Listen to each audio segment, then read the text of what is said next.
영생의 삶으로 부름받은 자들입니다. 영생은 하나님을 아는 것이죠. 성경이 하나님을 안다고 말할 때 하나님에 대한 정보적 지식, 그리고 신비한 종교적 체험의 유무를 묻는 것이 아닙니다. 하나님을 아는 것은 주신 말씀에 순종해서 우리 삶의 현장에 하나님이 어떤 분으로 드러나는지를 구체적으로 경험하는 것입니다. 그것이 하나님을 아는 지식이죠. 말씀에 순종하는 삶을 통해서 하나님을 알 수 있기 때문에 사도 요한은 요한일서 2장 3절 4절에서 이렇게 말합니다. 그의 계명을 지키는 자가 그를 아는 자다. 하나님을 안다고 하면서 그의 계명을 지키지 않는 자는 거짓말하는 자고 그 속에 진리가 없는 자다. 그렇게 단언합니다.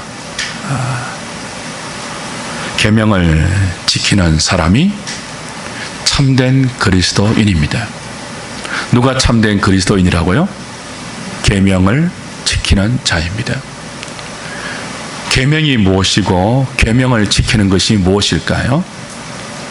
본문 7절 8절을 다시 보십시오. 사랑하는 자들아, 내가 새 계명을 너희에게 쓰는 것이 아니라 너희가 처음부터 가진 옛 계명이니 이 옛 계명은 너희가 들은 바 말씀이거니와 다시 내가 너희에게 새 계명을 쓰노니 그에게와 너희에게도 참된 것이라. 이는 어둠이 지나가고 참빛이 벌써 비침이니라. 계명은 하나님 사랑, 이웃 사랑입니다. 이 계명은 새로운 것이 아닙니다. 구약 성경에 이미 주어진 말씀이고요. 더 정확하게 말하면 구약 성경이 있기 전 하나님께서 당신의 형상으로 우리를 창조하실 때부터 우리 안에 심겨주신 계명입니다. 하나님의 사랑 때문에 우리가 창조되었고 하나님의 형상대로 지음받은 인간은 사랑하며 살고 사랑받으며 살도록 지어졌습니다. 그러므로 하나님 사랑, 이웃 사랑의 계명은 처음 듣는 것이 아닙니다. 우리가 예전부터 가졌고 그리고 구약 성경에 이미 기록되어 있었고 양심으로 들었고 본성으로 들었고 말씀의 계시에 의하여 이미 배우고 들었던 옛 계명입니다. 새로운 것이 아니죠. 새삼스러운 것이 아니에요. 7절에서 새 계명이 아니라 옛 계명을 말한다고 한 사도의 의미가 거기에 있습니다. 그런데 8절로 가면 새 계명을 쓴다 그렇게 말하죠. 7절에서는 새 계명이 아니다 옛 계명이라고 했는데 왜 8절에서는 새 계명이라고 할까요? 8절 하반절에 그 힌트가 있습니다. 이는 어둠이 지나가고 참빛이 벌써 비침이니라. 우리는 어둠입니다. 하나님을 떠난 이후 인간은 어둠에 있습니다. 하나님이 빛이십니다. 어둡기 때문에 빛된 하나님이 사랑이심을 모르고 그 하나님의 형상으로 지음받은 우리의 인생이 사랑하며 사는 존재임도 잘 모릅니다. 어두워서 하나님 사랑, 이웃 사랑에서 떠나 자기만 사랑하고 삽니다. 어둠입니다.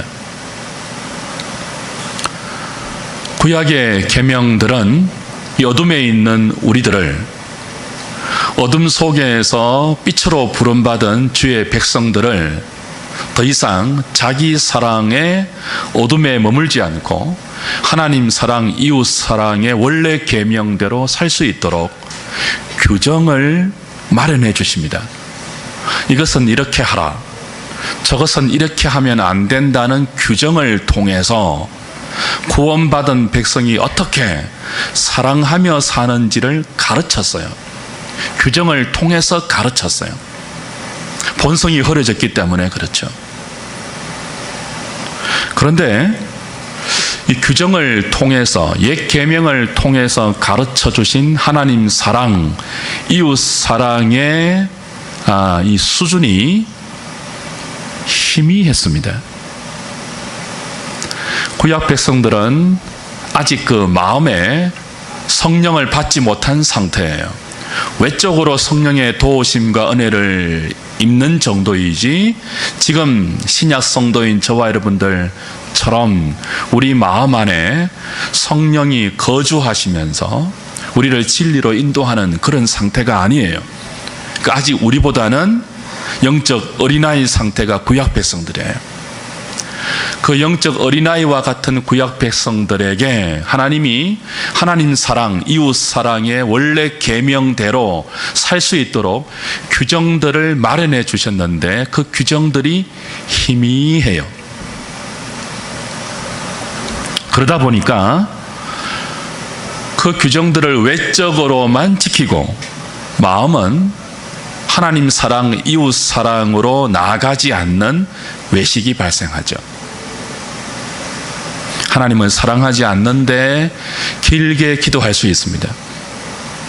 이웃을 사랑하지 않는데 얼마든지 구제하고 자선을 베풀 수 있습니다. 외식이죠. 가식과 위선이죠. 이렇게 구약의 옛 계명은 희미한 계명이기 때문에 그 계명 자체가 희미한 것이 아니고요, 그 계명을 받은 우리가 희미해서 그래요. 하나님의 의도와 달리 구약 백성들은 이 계명을 통해서 사랑과 정반대인 외식과 위선, 교만과 헛된 자랑으로 나갈 수 있었습니다. 그럴 가능성이 있는 것이 옛 계명입니다. 계명에 문제가 있어서가 아니죠. 계명을 통해서 사랑으로 나아가야 할 우리에게 문제가 있어서 그래요. 우리가 어둠이에요. 어둠이어서 사랑을 잘 몰라요. 계명을 통해서 하나님이 의도하신 사랑하는 인생이 어떤 인생인지를 잘 몰라요. 그래서 하나님께서 당신의 독생자 예수 그리스도를 빛으로, 이 어두운 세상의 빛으로 보내셨습니다. 육신을 입고 오신 빛 대신 그리스도는 어둠에 빠져있는 우리에게 몸소 하나님 사랑, 이웃 사랑의 삶을 보여주셨습니다. 그 절정이 무엇입니까? 십자가입니다. 예수님은 십자가에서 죄인된 저와 여러분들을 위해서 생명을 바쳐 구원을 이루어 주셨습니다. 그 십자가를 통해서 계명이 말하는 바 하나님 사랑, 이웃 사랑이 무엇인지를 보여주셨죠. 어둠에 속한 우리는 참빛으로 오신 예수님을 통해서 옛 계명의 의미가 분명하게 드러난 것을 보게 되었습니다. 그리스도 안에서 희미하게 보였던 계명의 의미가 똑똑히 나타났습니다. 그리스도 안에서 죽은 것 같았던 계명이 살아났습니다. 우리는 빛으로 오신 그리스도를 통하여 사랑하라는 계명의 성취, 계명의 완성, 계명의 실제를 분명히 보게 되었습니다. 그리스도 안에서 옛 계명이 새 계명이 되었습니다. 왜 그리스도 안에서 옛 계명이 새 계명이 되었다고 하죠? 계명은 사랑의 계명이에요. 하나님 사랑하라, 이웃 사랑하라가 계명의 두 골자이죠. 오늘 우리가 함께 교독한 10계명의 요약이 무엇입니까? 하나님 사랑, 이웃 사랑이잖아요. 그런데 똑같은 사랑의 계명인데 옛 계명과 새 계명은 그 사랑의 강도와 사랑의 수준에 있어서 차이가 납니다. 레위기 19장 18절을 보면 원수를 갚지 말며 동포를 원망하지 말며 이웃 사랑하기를 내 몸과 같이 하라. 그렇게 이웃 사랑의 계명을 원수 갚지 않는 것, 동포를 원망하지 않는 수준으로 규정해 주셨어요. 그런데 예수님은 육신을 입고 우리 가운데 오셔서 그 구약의 이웃 사랑의 계명이 어디까지 가야 하는 계명임을 몸소 보여주셨죠. 원수 갚지 않는 정도가 아니죠. 동포를 원망하지 않는 정도가 아니죠. 원수를 위해서 자신의 목숨을 십자가에 내어주는 것으로 계명이 우리에게 요구하는 이웃 사랑, 형제 사랑의 수준, 그 형제 사랑의 강도가 어떤 것인지를 분명히 나타내 보여주셨습니다. 그리고 이렇게 말씀하십니다. 새 계명을 너희에게 준다. 내가 너희를 사랑한 것 같이 너희도 서로 사랑하라. 너희가 서로 사랑하면 이로써 모든 사람이 너희가 내 제자인 줄 알리라. 요한복음 8장 34절 35절 말씀이었습니다. 새 계명이죠. 옛 계명과 새 계명이 모두 사랑의 계명인데 옛 계명이 단지 원수 갚지 않는 것, 동포에게 원망하지 않는 정도로 우리에게 제시되었다면 그리스도가 오셔서 우리에게 가르쳐 주신 그 새 계명은 내가 너희를 사랑한 것 같이입니다. 주님이 우리를 사랑한 것 가치가 어떤 사랑입니까? 원수를 위해서 목숨을 내어주는 사랑이에요. 사랑의 강도, 사랑의 수준이 비교가 되지 않죠? 그래서 그리스도 안에서 옛 계명이 새 계명이 되는 것입니다.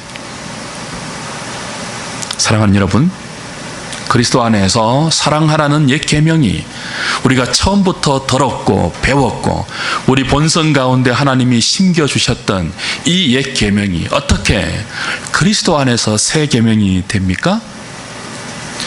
옛 계명 아래에서 우리는 연약하고 무능해서 계명을 통해서 사랑으로 가지 않고 외식, 위선, 교만, 헛된 자랑으로 가기 쉬웠습니다. 형식적으로 겉으로만 규정을 준수하고 그 형식이 우리에게 인도하는 바 하나님 사랑, 이웃 사랑의 그 도달 지점까지는 가지 못하고 그 외적인 형식을 지키는 자기 자신을 드러내면서 교만하고 헛되게 자랑하는 어리석은 수준에 많이 머물러 있었죠. 옛 계명 아래에 있는 연약한 우리의 한계였습니다. 이런 우리를 위해서 참빛으로 오신 그리스도가 사랑의 계명을 십자가에서 완성해 주셨습니다. 그리고 아버지와 함께 성령을 보내셔서 우리 안에 생명의 씨앗을 심어 주셨습니다. 옛 계명이 우리 밖에서 돌비에 심겨져서 사랑하라고 요구했다면 새 계명은 그리스도로 말미암아 성령으로 우리 안에 심겨져서 우리 밖으로 흘러 넘치는 계명입니다. 그 결과 그리스도 안에 있는 자들은 성령의 능력으로 자신의 무능함과 자신의 연약함을 이기고 사랑하라, 하나님을 사랑하라, 이웃을 사랑하라는 그 계명의 요구를 우리의 몸으로, 우리의 영혼으로 이룰 수 있게, 순종할 수 있게 되었습니다. 그리스도가 하나님을 사랑하고 이웃을 사랑하신 것처럼 우리도 예수 그리스도 안에서 성령의 능력으로 그리스도처럼 하나님 사랑, 이웃 사랑의 삶으로 부름받고 초대받고 있으며 그 길로 우리의 전생애를 통하여 이끌림 받고 있는 중입니다. 똑같은 사랑의 계명이지만 그리스도 안에서 옛 계명이 새 계명이 되는 이유입니다. 주 안에서 사랑하는 여러분, 오늘 성경 말씀이 저와 여러분들에게 얼마나 도전적으로 다가오시는지 다시 한번 곰곰이 7절 8절을 좀 보시기 바랍니다. 계명을 이야기하죠. 옛 계명, 새 계명을 이야기하다가 8절 하반절부터 1절부터 거론했던 빛과 어둠의 주제로 다시 넘어갑니다. 8절 후반부, 이는 어둠이 지나가고 참빛이 벌써 빛이었다. 하나님이 빛이죠. 우리는 어둠이에요. 인생은 어둠이에요. 어둠인 우리가 어떻게 빛된 하나님의 자녀, 빛의 자녀가 되었습니까? 예수 그리스도가 빛으로 오셔서 십자가에서 성취하신 그 계명의 성취, 사랑의 완성 때문입니다. 그리스도의 사랑이 어둠인 우리에게 빛으로 비춰졌습니다. 그 결과 어둠에 있기 때문에 사랑을 몰랐고 사랑을 할 수 없었고 자기 사랑으로만 인생을 달려갔던 우리에게 사랑할 수 있는 빛이 들어왔어요. 우리는 빛의 영역에서 빛의 자녀가 되어 사랑할 수 있는 빛의 능력을 성령으로 받았어요. 예수 믿는 자에게는 이미 어둠 가운데 참빛이 비친 것입니다. 8절 후반절 다시 보실까요? 이는 어둠이 지나가고 참빛이 벌써 비침이니라. 계명 이야기를 하다가 빛과 어둠 이야기를 하는 이유를 짐작하시겠습니까? 9절, 10절, 11절을 말하기 위해서입니다. 9절, 10절, 11절 다시 보겠습니다. 같이 읽을까요? 시작.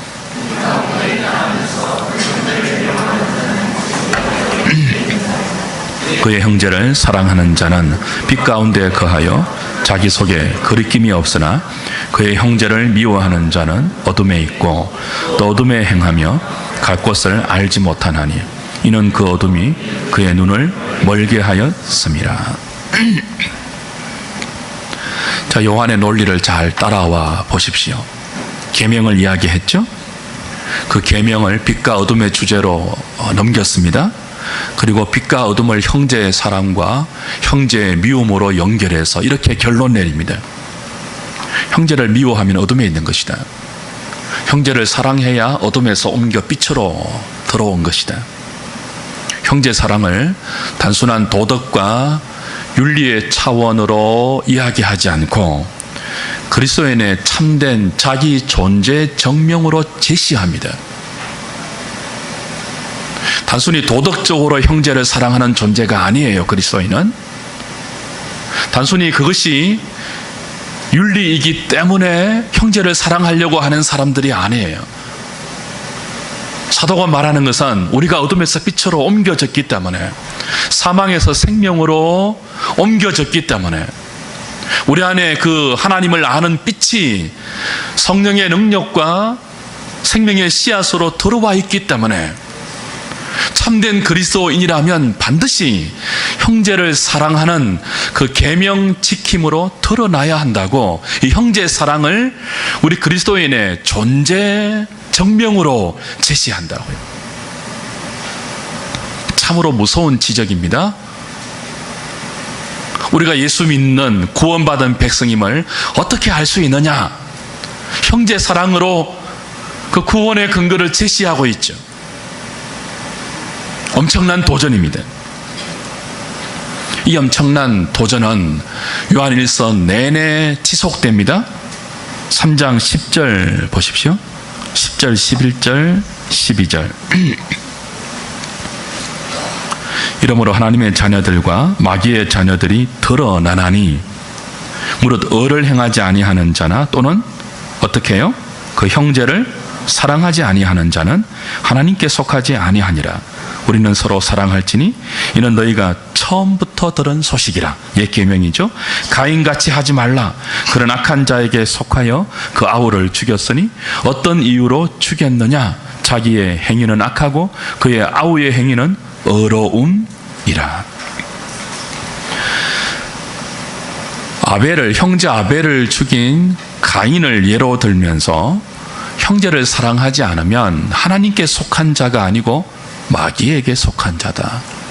구원받지 못했다. 그렇게 지금 논리를 이어갑니다. 3장 14절 15절 보십시오. 계속됩니다. 우리는 형제를 사랑함으로 사망에서 옮겨 생명으로 들어간 줄을 뭐 한다고요? 알거니와. 그렇죠? 구원받은 증거의 바로 밑에입니다. 형제 사랑. 사랑하지 아니하는 자는 사망에 머물러 있느니라. 그 형제를 미워하는 자마다 살인하는 자니 살인하는 자마다 영생이 그 속에 거하지 아니하는 것을 너희가 아는 바라. 사망에서 옮겨 생명으로 들어간 구원의 증거를 형제 사랑으로 제시하고 있습니다. 아무리 믿는다고 하고 아무리 자신은 구원받았다고 말해도 형제 사랑이 없으면 사망에서 옮겨 생명으로 들어간 증거가 없다고 말하고 있는 거죠. 놀라운 도전이에요. 4장 20절 21절도 동일한 지적을 하고 있습니다. 4장 20절 21절 같이 볼까요? 시작. 누구든지 하나님을 사랑하노라 하고 그 형제를 미워하면 이는 거짓말하는 자니 보는 바 그 형제를 사랑하지 아니하는 자는 보지 못하는 바 하나님을 사랑할 수 없느니라. 우리가 이 계명을 주께 받았나니 하나님을 사랑하는 자는 또한 그 형제를 사랑할지니라. 자, 형제의 사랑을 참된 그리스도인의 시금석으로 제시하고 있습니다. 사도 요한이 왜 이렇게 강력한 도전을 하고 있을까요? 이 사도의 도전에 비추어 보면 저와 여러분들은 어떠합니까? 구원받은 그리스도인이 맞습니까? 구원받은 그리스도인에게 마땅히 나타나야 하는 형제 사랑의 계명 지킴이 우리의 삶에서 사망에서 생명으로 옮겨간 생명의 열매로 드러나고 있는가요? 지금 영지주의 거짓 교사들이 하나님을 안다고 주장하고 있습니다. 영지주의 거짓 교사들이 자신들은 하나님을 알고 하나님과 사귀는 상태에 있다고 말하면서 사람들을 미혹하고 있습니다. 영지주의자들이 말하는 하나님과의 사귐, 그들이 말하는 영적 지식이 무엇입니까? 신비한 종교적 체험을 통해서 정신의 세계와 영의 세계, 그리고 몸을 입고 살아가는 우리의 이 현실 세계의 세상을 깨닫는 것이라고 처음 요한일서 강해 시간에 설명을 드렸습니다. 영지주의자들에 의하면 참된 진실의 세계는 이데아의 세계입니다. 이데아. 정신과 영이 추구하는 오류가 없는 완전한 순결한 세상은 이 세상이 아니고 눈으로 보고 손으로 만질 수 있는 이 현실 세상이 아니고 정신으로 추구하는 영적 세계라는 거예요. 그 영적 세계만이 참된 이데아의 세계라는 거예요. 이 현실은요, 우리가 몸을 입고 발에 땅을 딛고 땅에 발을 딛고 살아가는 이 현실은 이 이데아의 그림자에 불과합니다. 실제가 아니에요. 실제는 영적 세계만이 실제예요. 우리의 몸으로 살아가는 이 세상은 그 이데아의 그림자인 허구에 불과해요. 누구의 주장이라고요? 영지주의자들의 주장이에요.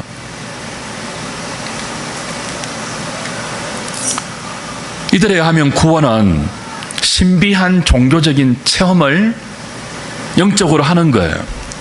그 신비한 체험을 통해서 우리 안에 신비한 지식이 들어오면 이데아의 세계와 현실 세계의 실상을 깨닫게 된다고 하죠. 그리고 그 신비한 종교적 체험을 통해서 하나님과 영적 사귐 안에 들어가면 그들이 말하는 하나님과의 사귐은 순전히 종교적인 체험이에요. 신비한 종교적인 체험이에요. 그 체험을 통해서 하나님과의 사귐 안에 깊숙이 들어가면 들어갈수록 뭐가 생기죠? 그노시스, 지식이 생겨요. 하나님을 아는 지식이 생겨요. 그 하나님을 아는 지식이 생기면 생길수록 어떻게 되죠? 구원을 받는데 그들이 말하는 구원은 몸으로 살아가는 이 육의 세계를 초월하는 거예요. 그게 구원이에요. 그래서 영지주의 거짓 교사들이 말하는 것처럼 신비한 종교적 체험을 통해서 신비한 영적 지식을 통하여 하나님과 사귀고, 우리가 말하는 하나님과의 사귐과 다르죠? 우리는 말씀 순종을 통해서 몸을 입고 살아가는 이 구체적인 현실 세계에서 하나님이 어떤 분인지를 알아가는 거죠. 근데 그들이 말하는 하나님을 아는 지식이 뭐랍니까? 종교적으로 신비한 체험을 통해서 이데아의 세계의 실상을 깨닫는 거예요. 그리고 이 육을 입고 살아가는 우리의 이 현실 세계를 무시하고 초월해서 사는 것이 실력 있는 신앙입니다. 그것이 하나님을 아는 자의 신비한 영적 세계에 속한 삶이에요. 그들의 주장대로 의하면 몸을 입고 하나님을 사랑하는 것, 제가 지금 강조하는 뉘앙스를 잘 따라오십시오. 몸을 입고 눈에 보이는 형제를 사랑하는 것은 아무 의미가 없어요. 그림자에 불과해요. 실제가 아닌 허상이에요. 그들에 의하면 형제를 미워하는 것도 아무 의미가 없어요. 어둠에 속한 것이 아니에요. 오히려 그것을 초월하는 것이 빛으로 나아가는 신비한 지식을 가진 구원받은 자의 삶이죠. 이게 말이 됩니까? 정말 그렇습니까? 기독교의 복음이 그렇습니까? 빛으로 오신 그리스도가 육신을 입고 우리에게 보여주신 하나님 사랑과 이웃 사랑의 계명이 그런 것입니까? 그렇지 않죠. 우리의 몸으로 하나님을 사랑하면서 살아가는 것, 우리의 몸으로 형제의 미움에서 형제의 사랑의 계명을 한 걸음 한 걸음 순종하면서 살아내는 것, 의미 없는 것 아닙니다. 이것이 구원의 가장 선명한 시금석입니다. 사도는 계명을 지키는 것이야말로 하나님을 아는 것이고, 계명을 지키는 것이야말로 하나님과의 사귐 안에 있는 것이라고 말했습니다. 2장 3절, 4절, 5절, 6절 다시 보십시오.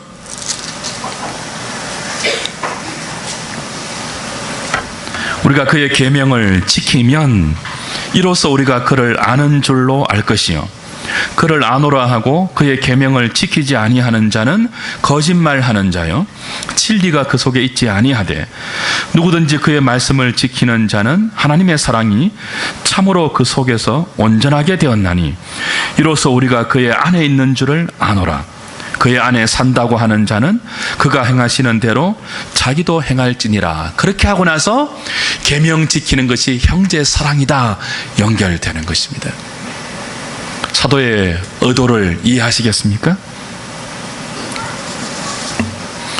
예수님께서 몸을 입고 오셔서 하나님 사랑의 삶이 어떤 것인지를 분명히 보여주셨습니다. 예수님께서 빛으로 오셔서, 몸을 입은 빛으로 오셔서 형제를 사랑하는 하나님의 계명이 어떤 것인지를 똑똑히 우리에게 나타내 보여주셨습니다. 설명해 주셨습니다. 가르쳐 주셨습니다. 그처럼 예수님이 우리에게 몸소 보여주신 그 하나님 사랑, 이웃 사랑의 계명을 우리도 몸으로, 생각으로만이 아니에요. 정신과 영적 세계에서만 관념적으로, 형이상학적으로 구름 위에 떠서 사랑을 논하는 게 아니에요. 우리의 몸을 가지고, 우리의 손을 가지고, 우리의 발을 가지고 눈에 보이는 이 형제에게 사랑을 실천하는 것입니다. 그것이 빛 대신 하나님과 사귀는 삶이며, 그것이 하나님을 아는 지식이 있는 구원받은 자의 영생에 속한 삶이라고 요한이 우리에게 가르치고 있죠. 사랑하는 여러분, 보이지 않는 하나님을 믿고 보이지 않는 하나님을 사랑하는 것이 눈에 보이는 형제의 사랑으로 드러나지 않으면 가짜다 라고 말하는 이 강력한 성경의 도전 앞에 저와 여러분들의 모습을 한번 돌아볼 수 있으면 좋겠습니다. 이 성경의 강력한 지적 앞에 우리는 참 벌거벗은 사람들처럼 부끄럽게 나타나죠. 송구스럽죠. 3장 16절, 17절, 18절 한번 보실까요?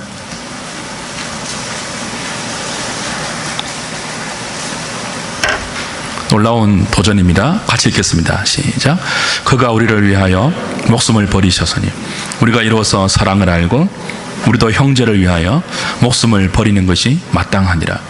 누가 이 세상의 재물을 가지고 형제의 궁핍함을 보고도 도와줄 마음을 닫으면 하나님의 사랑이 그 속에 거하겠느냐. 자녀들아, 우리가 말과 혀로만 사랑하지 말고 행함과 진실함으로 하자.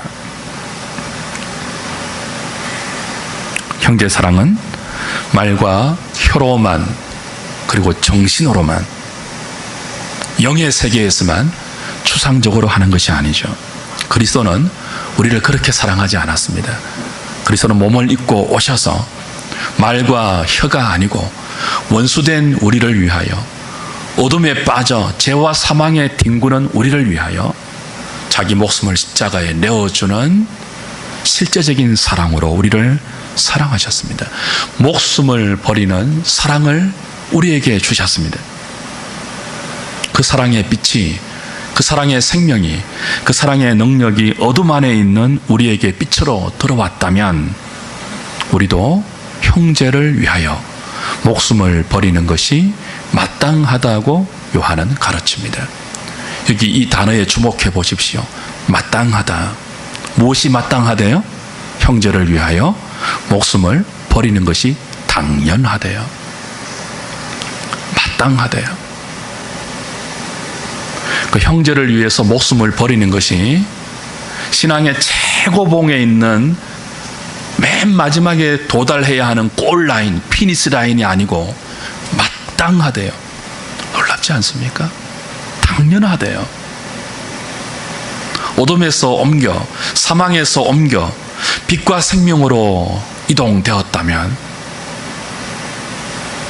하나님의 긍휼이 우리를 살려서 우리 속에 그 생명의 씨앗이 성령의 능력으로 들어있다면, 형제를 위해서 우리도 목숨을 버리는 것이 뭐하다고요?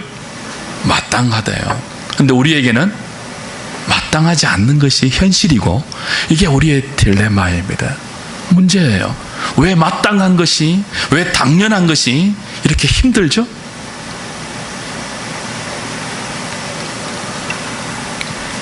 형제를 위해서 저와 여러분들이 목숨을 버릴 수 있습니까?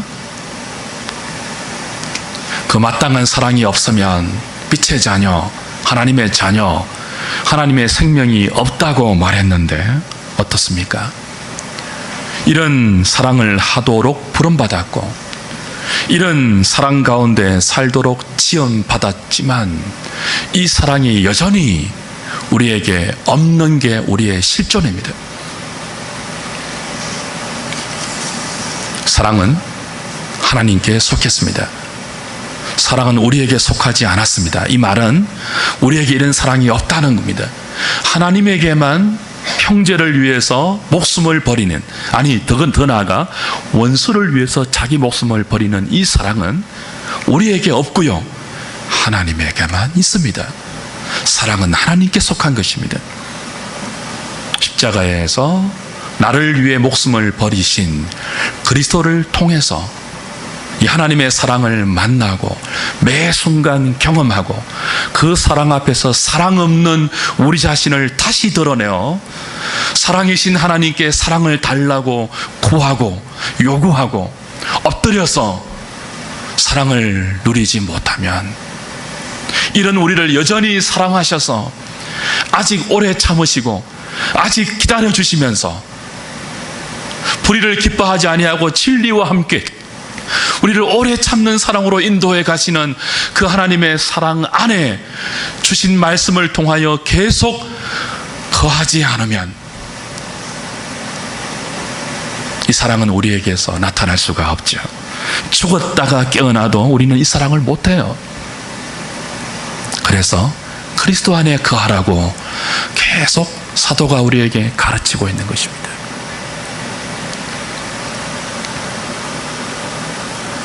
주 안에서 사랑하는 여러분, 형제를 위해서 목숨을 버리는 이 마땅하고 당연한 사랑이 우리가 그리스도 안에 거할 때 말씀을 통하여 우리 자신을 인정하고 이런 우리를 여전히 받아주시고 긍휼과 사랑으로 인내하면서 이 사랑을 가르쳐 가시는 그리스도 안에 계속 거한다면 형제를 위해서 목숨을 버리는 마땅한 사랑이 우리에게 어떻게 드러날까요? 세상의 재물을 가지고 형제의 궁핍함을 도와주는 작은 사랑의 실천부터 시작되죠. 단숨에 형제를 위해서 목숨을 버리는 사랑으로 어떻게 갑니까, 우리가? 이런 우리에게 하나님께서 그리스도를 통하여 목숨을 버리는 사랑을 어떻게 가르쳐 가신다고요? 재물을 가지고 형제의 궁핍함을 보고 도와주는 마음을 품고, 이게 긍휼의 마음이거든요. 여러분, 사랑은 긍휼에서부터 발동됩니다. 하나님의 사랑은 어둠에 빠져있는 저와 여러분들을 불쌍히 보시는 그 긍휼이 돌고 돌아서 독생자를 보내는 사랑으로 나타난 거예요. 사랑은 어디에서 비롯된다고요? 긍휼에서 비롯됩니다. 그래서 우리 안에 가난한 형제의 궁핍함을 보고 긍휼한 마음이 생길 때 욕망으로, 재물에 대한 욕망으로 그 궁핍한 마음을 막으시면 안 돼요. 그러면 죽었다 깨어나도 형제를 위해서 목숨을 버리는 이 계명의 그 본래적인 수준으로 우리 인생이 진전되지 못하는 거죠. 이 작은 사랑의 실천, 형제를 위해서 목숨을 버리는 사랑의 실제가 우리에게 있는 이 돈, 구체적인 돈이에요. 형이상학적이 아닙니다. 사랑은 돈을 가지고 실천하는 작은 사랑의 실천에서부터 구원받은 자의 형제 사랑이라는 계명이 우리 안에 구체적으로 현실화되는 것이죠. 하나님께 속하지 않는 어둠의 인생들에게 돈은 하나님입니다. 돈은 생명이에요. 아니, 목숨보다 소중한 게 하나님 없는 사람들에게는 돈입니다. 그렇지 않습니까? 목숨보다 소중한 돈을 어떻게 남에게 주겠습니까? 불가능하죠. 죽으면 죽었지 내 돈을 다른 사람들에게 못 줍니다. 우리도 그와 같은 어둠이었어요. 이런 어둠에게 하나님의 빛이 생명으로 들어왔습니다. 은혜이죠. 돈이 목숨보다 소중하고 돈이 하나님 자리에 올라서서 우리를 좌지우지하고 우리를 컨트롤하고 우리를 자기 마음대로 드리블해서 욕심이 잉태하고 그 욕망으로 피 흘리면서까지 싸우는 그 이성 없는 짐승 같은 삶으로 우리를 끊임없이 미혹하고 있지 않습니까? 이런 우리에게 하나님의 은혜로 어느 순간 생명의 빛이 쑥 하고 들어왔어요. 우리가 어둠에서 나갈 마음이 전혀 없었는데 쑥 하고 은혜로 생명의 씨앗이 들어왔어요. 그 결과 어둠 가운데 참빛이 비쳤고 가장 소중한 것이 무엇인지 볼 수 있는 눈이 열렸죠. 형제의 궁핍함을 보면 하나님처럼 긍휼의 마음이 돌고 돌아 주께서 내게 맡기신 재물을 가지고 그 어려운 형제를 도울 수 있는 마음이 우리에게 생겼죠. 생명입니다.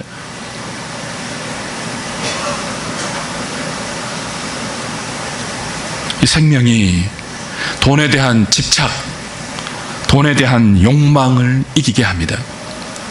이 생명의 빛이, 이 생명의 능력이 말과 혀로만 사랑하는 자리에서 돈을 사용해서 궁핍한 형제를 실제적으로 돕는 구원받은 자의 놀라운 빛된 자리로 이끌어 갑니다. 말씀을 맺을까요? 하나님이냐 돈이냐 치열한 영적 싸움입니다. 형제냐 돈이냐 치열한 영적 싸움입니다. 이 싸움에서 하나님 앞에 긍휼을 구하여 형제를 택할 때마다 돈이 아니고 주께서 내게 맡기신 이 재물을 가지고 형제를 돕는, 형제를 택할 때마다 우리는 다시 그리스도를 통해서 우리에게 부어진 목숨을 버리신 하나님의 사랑의 실체를 배우게 될 것입니다. 아니, 연약한 우리를 도우시는 다함없는 하나님의 긍휼하심을, 형제를 돕는 우리의 재물을 흘려보내는 이 작은 실천을 통하여 넉넉하게 알게 될 것입니다. 형제 사랑의 도전이 엄중하게 주어져 있습니다. 형제를 사랑하지 않으면 어둠에 있다고 했습니다. 형제를 사랑하는 자만이 계명을 지키는 자이고, 계명을 지키는 자만이 사랑 안에 거하며 하나님과의 사귐이 있는 구원받은 자라고 하나님 우리에게 도전하고 있습니다. 이 도전 앞에 하나님의 긍휼을 구하시고 우리에게 없는 사랑을 구하시고 은혜를 구하여서 재물을 이기는, 돈에 대한 그 어리석은 욕망을 이기는 저와 여러분 되실 수 있기를 우리 주님의 이름으로 축복합니다. 기도하겠습니다.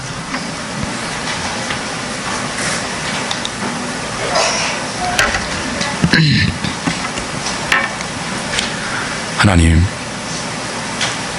우리의 어둠을 빛으로 밝혀 주셨습니다. 어두워서 하나님 사랑을 몰랐습니다. 어두워서 이웃 사랑의 계명을 몰랐습니다. 빛으로 오신 주님이 육신을 입고 하나님 사랑하며 사는 것이 어떤 삶인지, 형제를 사랑하며 사는 삶이 어떤 삶인지 보여주셨습니다. 그 예수를 믿게 되는 은혜를 받았고 참빛이신 그리스도가 어둠인 우리 가운데 비춰주셨기 때문에 이제 이 계명의 형제 사랑의, 계명의 하나님 사랑의 수준과 강도가 그리스도 안에서 우리에게 새로운 계명으로 주어짐을 다시 배웠습니다. 그러나 여전히 우리에게 사랑이 없음을 고백합니다. 여전히 우리에게 어둠의 잔재가 많음을 고백합니다. 여전히 우리 안에 하나님 사랑, 이웃 사랑이 아니고 자기만 사랑하는 이기적 사랑에 머물고 싶은 어리석은 죄의 본성을 고백합니다.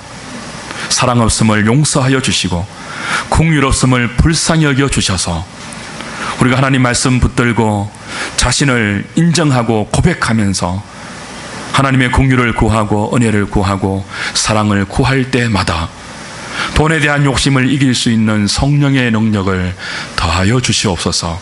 그리하여 궁핍한 형제를 보고 우리에게 맡겨진 재물로 실제적으로 형제를 돕고 나누고 사랑할 수 있는 이 사랑의 자리로 나아가 하나님이 우리를 사랑하는 사랑의 기쁨과 사랑의 감격이 남은 우리의 생에 충만할 수 있도록 우리 하늘이 모든 식구들을 인도하시고 붙드시고 보호하시고 가르치시고 지켜주시옵소서.